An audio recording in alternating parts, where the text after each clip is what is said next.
我亲爱的小伙伴们，大家早啊！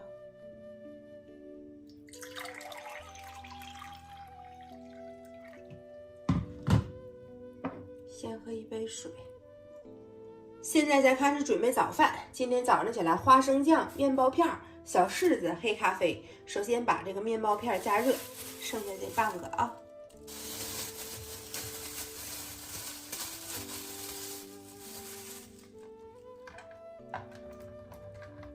那边我就把小柿子洗了，加热就很快，好像也就1分半就差不多。电一拔了，打上花生酱，然后给它涂抹均匀，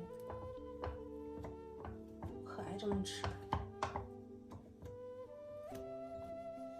涂抹完花生酱，咱们从冷冻里再拿出一盒新的黑芝麻核桃粉。上次我一共买了3盒，就是先拿出来一盒，剩下的慢慢吃。我就放到冷冻里头，这是刚从冷冻里拿出一盒新的。等都吃了了，我再买一些。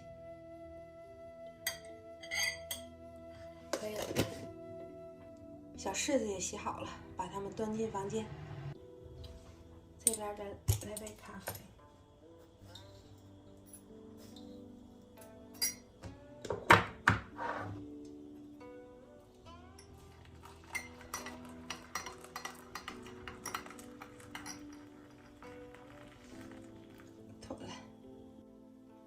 Hello， 亲爱的小伙伴们，大圆来了。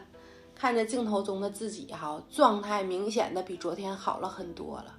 其实我自己感觉应该是好了85%了，就人有精气神儿，有劲儿，不黏糊，嗓子也比昨前天好太多了。吃药还是有效果的，吃了点甘草片，吃了点那个叫新秀的那个药，我觉得挺好使的，好多了。我一好多了，我就愿意动弹，愿意说话。要前2天真是说话感觉都费劲，上气不接下气的就是没精神，一点劲儿都没有。今儿个好了，来吧，吃早饭。吃完早饭之后，我们又开启了忙碌的一天。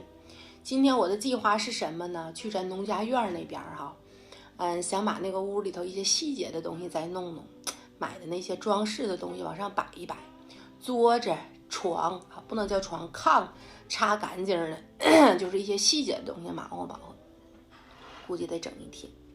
然后咱就能在那边开始做饭了，种地了，天越来越暖和了，我觉得应该快种地了。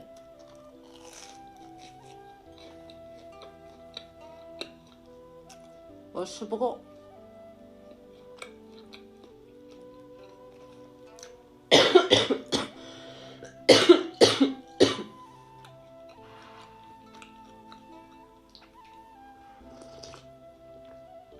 这黑芝麻有点糊嗓子，就天天让我这么吃，我也吃不够。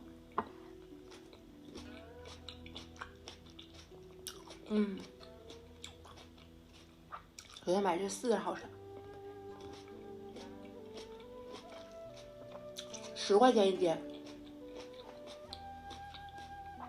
它属于酸酸甜甜。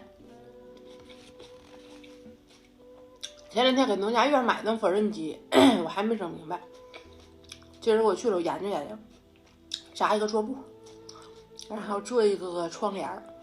窗帘就是那种最古朴的，左边钉个钉，右边钉个钉，拉一根钢丝，然后买那个小夹子夹的那个窗帘，或者直接穿进去，往东边一拉，西边一拉都行，非常土的那种风格，就是瞎倒腾。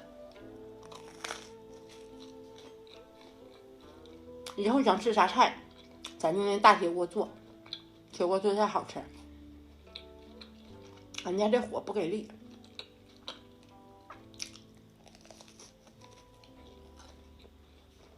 爱吃啥了，咱这边做好带回来。我这还没有油盐味儿。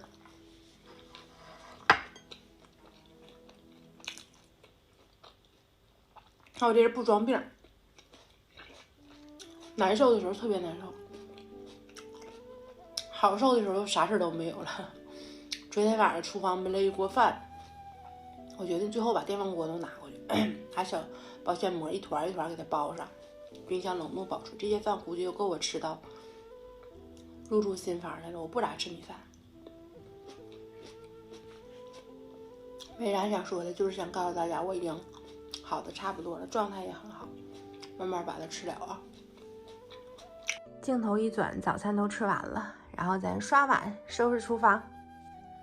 刷好的碗在那边控水呢，然后这边就是我昨天晚上焖的一锅米饭，我都给它铲开拿出来了，表皮都有点干巴了，不过没事儿了。昨天录视频告诉大家了，这里边有大米、黑米、燕麦米、藜麦米，就家里有什么放什么啊。我觉得这样自己做出来的饭就很好。然后咱拿这个保鲜膜，我这保鲜膜是微波炉专用的，咱给它分成一小团一小团的，我觉得这样吃的时候加热一下就非常方便。于我而言，因为我一吃就能吃一个拳头大，我都觉得比一个拳头都小那么一小嘎米饭，这个法子很适合我。而且我之前在哪个专家那儿看到的呀？这种隔夜的大米属于抗性淀粉，它吃就不容易发胖。反正还行，我一直是这么吃的，不知道对不对啊？要胡说八道，大家也别介意。所有的米饭团都做好了，一共是21团杂粮饭，挺好，把它都放到冰箱冷冻哈。吃的时候伙伴们，就我说的都是我的法子啊，因为有的时候我录视频小伙伴，你这方法就是误导大家，怎么样说的未必对，我说的都是我自己的想法和我自己的吃法。吃的时候你就拿出这么一团，你或者是拿它炒蔬菜，或者是放到微波炉里加热1分半，时间都不用长，已经是足够的，而且很好。那我就给他们都冻下来。镜头一转，电饭锅都刷完了，地面也都擦完了，我的绿萝也浇了水，然后我就收拾收拾自己，准备去平房那边弄一些细节上的活儿。这条视频就到这儿，我亲爱的小伙伴们，一条好心情，下条见。